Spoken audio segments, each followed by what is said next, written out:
জমায়েত হয়েছিলাম স্বপ্নবীথি পার্কের সামনে।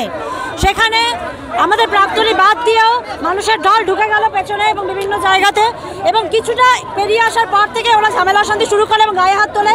এমনকি আমাদের মাইক্রোফোনের সমস্ত তারপত্র ছেড়ে দেওয়া হয়। কারা বলতে আমরা তো আর আইডেন্টিফাই করে বলতে পারবো না কারা কেন মারলো। আমরা সেরকম কোনো স্লোগানও দিইনি। আমরা ন্যায্য বিচার চেয়েছি, আমরা জাস্টিস ফর আরজিকর চেয়েছি। আমরা কোনো নির্দিষ্ট কোনো রাজনৈতিক তকমা লাগানো দলের বিরুদ্ধে কোনো স্লোগান দিইনি, প্রশাসনের বিরুদ্ধে কোনো স্লোগান দিইনি। আমরা সবাই প্রাক্তনীরা বেরিয়েছি আজকের দিনে, কোনো নির্দিষ্ট রাজনৈতিক দল থেকে বেরোনো হয়নি। আপনাদের পুরোটাই অরাজনৈতিক, কিন্তু রাজনৈতিক লোকজনের মধ্যে প্রবেশ করে অনুপ্রবেশ করে রীতিমতো তাদের টোটো, তাদের মাইকিং, তাদের লোকজন নিয়ে ঢোকে এবং ঢুকে রীতিমতো আমাদের উপর হাত চালায় এবং বিভিন্ন ছেলেদের মধ্যে জ্বালিয়েছে। আমরা টোটোতে বসে আছি, আমাদের তারগুলো ছিঁড়ে দেওয়া হয়েছে, কানেকশন ছিঁড়ে দেওয়া হয়েছে, আমাদের গায়ে পর্যন্ত হাত তোলা হচ্ছে। কী কারণে? আমরা কিন্তু তাদের বিরুদ্ধে কোনো রকম স্লোগান বা কিছু দিইনি। আমরা পুলিশকে মাঝখানে খুঁজে পাওয়া যাচ্ছিল না, কিন্তু শেষে এসে 2-3 জনকে দেখতে পেলাম, কিন্তু তাদের কোনো রকম তৎপরতা দেখতে পাইনি। এবং পুলিশের তৎপরতা থাকলে এই সমস্যাটা হতো না আশা করি, কারণ এত বড় একটা মিছিল, সেই প্রোটেকশনটা পেছনে দেওয়া দরকার ছিল, কিন্তু সমস্ত ছিঁড়ে দিয়েছে। আমরা মাইকিং করতে পারছি না এবং রীতিমতো গায়ে হাত তুলছে। টোটোতে বসে আছে সেখানে পর্যন্ত গায়ে হাত তুলছে এবং রাস্তায় তুলছে। আমার নাম শম্পা ব্যানার্জি বারোই, আমি একজন স্কুলের প্রাক্তনী এবং পেশায় একজন শিক্ষিকা।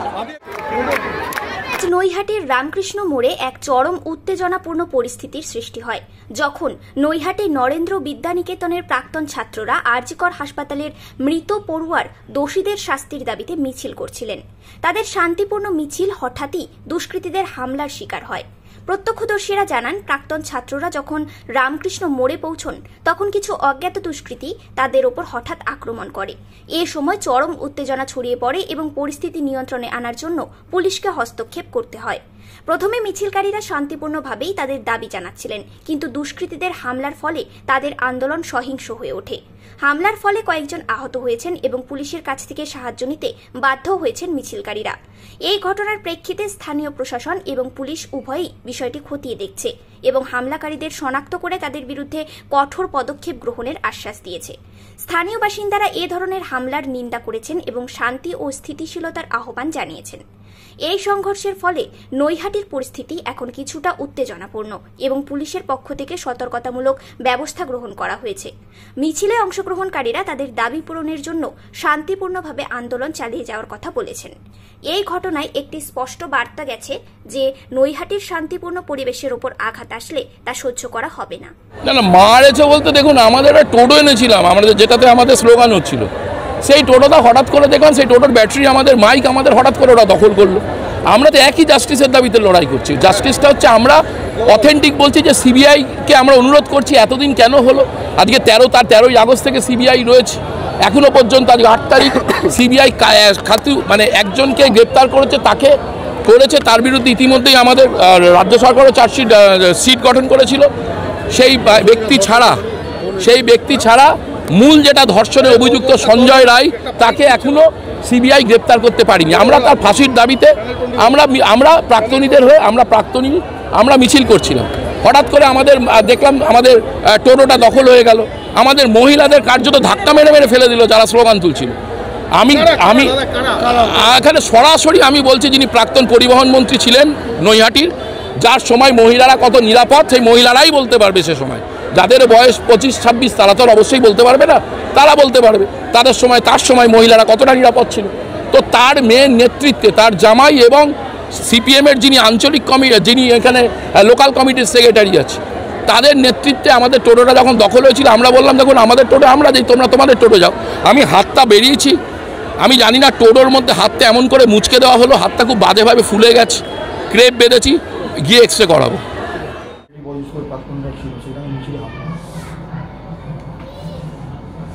দেখুন, আমরা শুনেছি, আপনারা হয়তো ভুলে গেছেন, মমতা ব্যানার্জি কিছুদিন আগে প্রকাশ্যে বলেছিলেন কি আমাদের দলের লোকরা চুপ করে শুনছে, ফোঁস মারছে না কেন।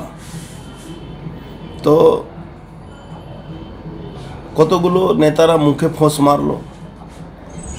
আজকে নৈহাটি লম্পট বাবার লম্পট ছেলে, অশোক চ্যাটার্জির ছেলে অভিজিৎ, ওদিকে সনদ, ওদিকে পার্থ ভৌমিকের আরেক কাউন্সিলর, একটা বারে বাউন্সারে কাজ করত, খুন কেসে আসামি কতগুলো।